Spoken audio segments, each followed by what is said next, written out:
Hi everybody, this is Alchemist2 and I'm back again with another book review. I just recently read Furiously Happy, a funny book about horrible things by Jenny Lawson. And I have to say this, Miss Jenny is extremely ballsy for writing a book of such caliber. And my reasoning is because she has schizophrenia.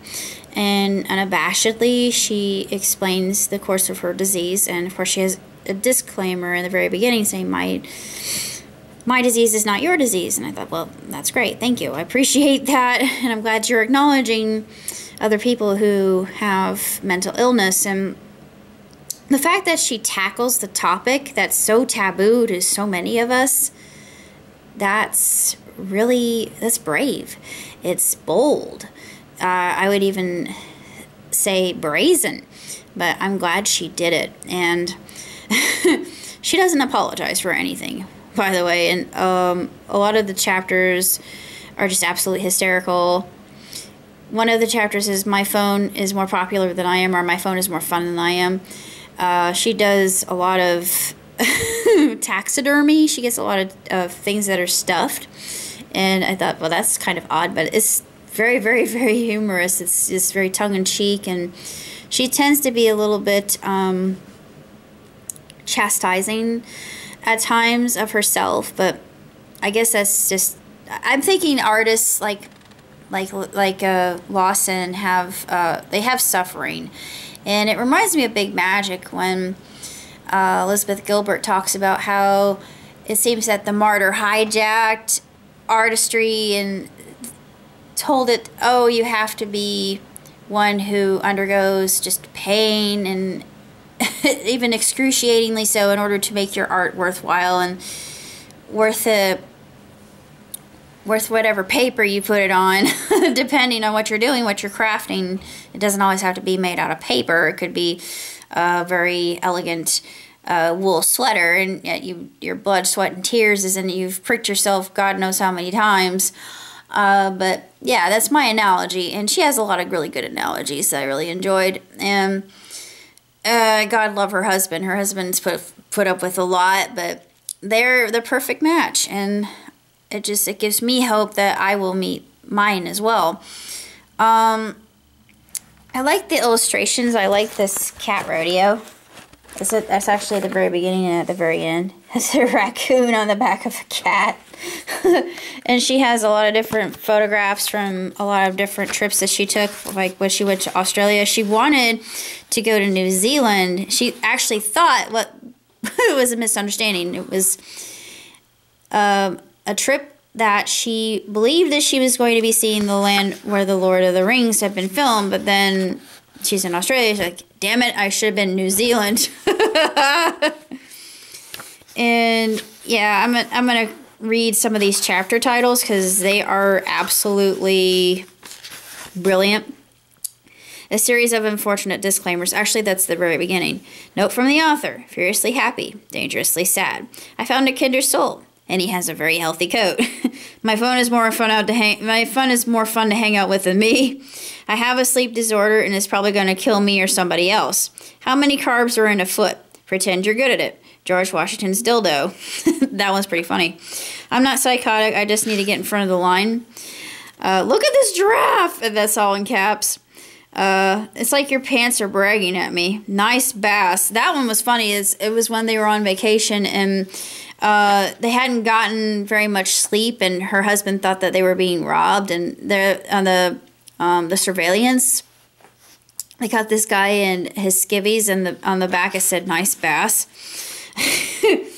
I like the ending, epilogue, and I'm actually going to read a little bit of Jenny's thoughts in the epilogue because I thought it was extremely helpful, and it's hard to do with my left hand. I just caught the yeah, this baby was delicious. One of the titles. Here we go. I like this one. This sums it all up, actually. Epilogue. Deep in the trenches. To all who walk the dark path, and to those who walk in the sunshine but hold out a hand in the darkness to travel beside us. Brighter days are coming. Clearer sight will arrive, and you will arrive too. No, it might not be forever. The bright moments might be for a few days at a time, but hold on for those days. Those days are worth the dark. Preach. In the dark you find yourself, all bones and exhaustion and helplessness. In the dark you are your basest self. In the dark you find the bottom of the watery trenches the rest of the world only sees the surface of. You will see things that no normal person will ever see. Tell me about it. Terrible things, mysterious things, things to try to burrow into your mind like a bad seed. Things that whisper dark and horrid secrets that you want to forget. Things that scream lies. Things that want you dead. Things that will stop at nothing to pull you further and kill you in the most terrible way of all, by your own trembling hand. These things are fearsome monsters, the kind you always knew would sink their needle-sharp teeth and pull you under the bed if you left a dangling limb hanging out. You know they aren't real, but when you're in that black, watery hole with them, they are the realest thing that there is, and they want us dead. And sometimes they succeed, but not always. And not with you. You are alive. You have fought and battled them. You are scarred and worn and sometimes exhausted, and perhaps even close to giving up, but you did not. You've won many battles. There are no medals given out for those fights, but you wear armor and your scars are like an invisible skin, and each time you learn a little more. You learn how to fight. You learn which weapons work. You learn who your allies are. You learn these monsters are exquisite liars who will stop at nothing to get you to surrender. Sometimes you fight valiantly with fists and words and fury. Sometimes you fight by pulling yourself into a tiny ball, blotting out the monsters along with the rest of the world. Sometimes you fight by giving up and turning it over to somebody else who can fight for you. Sometimes you just fall deeper. And in the deepest night blind fathoms, you're certain that you're alone. You aren't. I'm there with you, and I'm not alone. Some of the best people here too, feeling blindly, waiting, crying, surviving, painfully stretching their souls so they can learn to breathe underwater, so that they can do what the monsters say is impossible, so that they can live. And that they find their way back to the surface with the knowledge of the things that go bump in the night, so they can dry themselves in the warm light that shines so brightly and easily for those above the surface, so that they can walk with others in the sunlight, but with different eyes. Eyes that still see the people underwater, allowing them to reach out into the darkness to pull up those fellow fighters, or simply hold their cold hands and sit beside the water to wait patiently for them to come up for air. Ground zero is where normal people live their lives, but not us. We live in negatives so often that we begin to understand that life, when the sun shines, should be lived in full throttle, soaring. Excuse me, that's kind of a very profound statement. It's very difficult to read.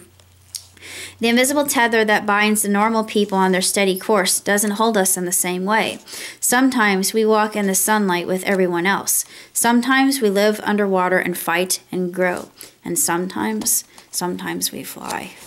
I love the last sentence itself is just unbelievable.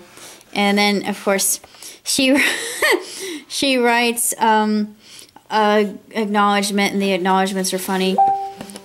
And I actually picked up the book just out of a whim. I was captivated by the cover, caught me off guard, and I thought, that's a raccoon, it's stuffed. And I thought, what the heck? So I picked it up, I read the back, not really knowing what I was getting into, and it's outstanding. It really is. This book is tremendous. It's funny. It's poignant. It's pointed. It does not sugarcoat the disease of schizophrenia or any other mental disease for that matter.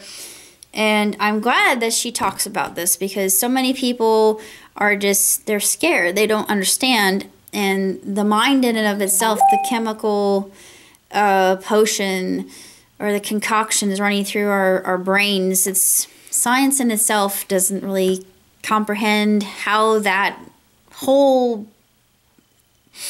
miasma actually works, or the primordial ooze that's in our, this kind of sloshing around up there. And it's all just a delicate dance and a balance and homeostasis, so to speak. And it's electric, it's chemical, it's so many different aspects and nuances just happening all at once. It's like chaos. There's no other way to explain it. Even science doesn't understand it completely. It's just the tip of the iceberg. And I'm one of those people. I'm more for alternative therapy than I am for synthetic. But if synthetic works for a particular person, by all means, stick with the synthetic. Get your therapy. Do what you got to do in order to just stabilize yourself. Yeah, I'm going through this journey too for the first time in my life, and I'm thinking, okay, my mind is open. I'll see what happens.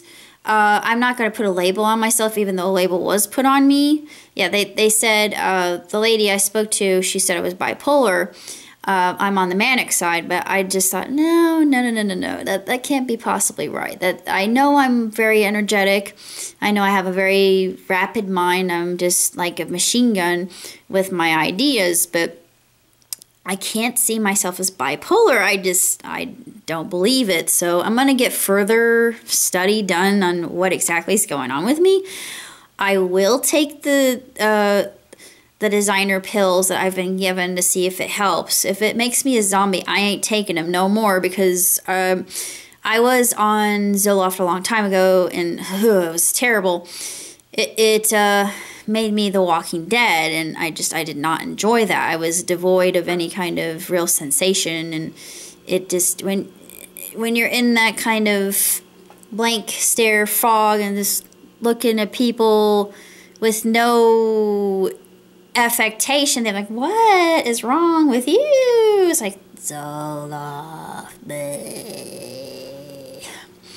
And of course I was on an anti-anxiety pill. I don't remember what it was. Doesn't matter. Don't care. Didn't help me. But I am open-minded to see if this works for me. And I'm not ashamed. I'm not ashamed of what I was diagnosed with. This is who I am. I'm going to give it a shot and see what happens. And I will keep you updated. I'm going to be like Polar Warriors. That I like the guy who does that because I think he's very informative. And I've been getting a lot of help from his site too. I'm just gleaning it for research purposes alone. I really don't have that much else to say about Furiously Happy. Although Mrs. Lawson, she is a vlogger apparently. I'm going to have to check her out on YouTube. Because I think that she's my kindred soul, except she likes Twilight, which I cannot stand Twilight, but to each their own. Yeah, Twilight was never, I think Twilight, I put Twilight and 50 Shades of Grey in the same kind of category. They're just complete tripe and utter schlock. And I don't care for them. And I can write better Eros. So if you want real Eros, read my stuff or read Anne Rice, because they do it right. I'm just saying. But beyond that, really don't have that much to say. And I will check you all later. Catch you on the flip side. Ciao tutti. Live long, prosper. I did it backwards. I am not dyslexic. Live long and prosper. Ciao tutti.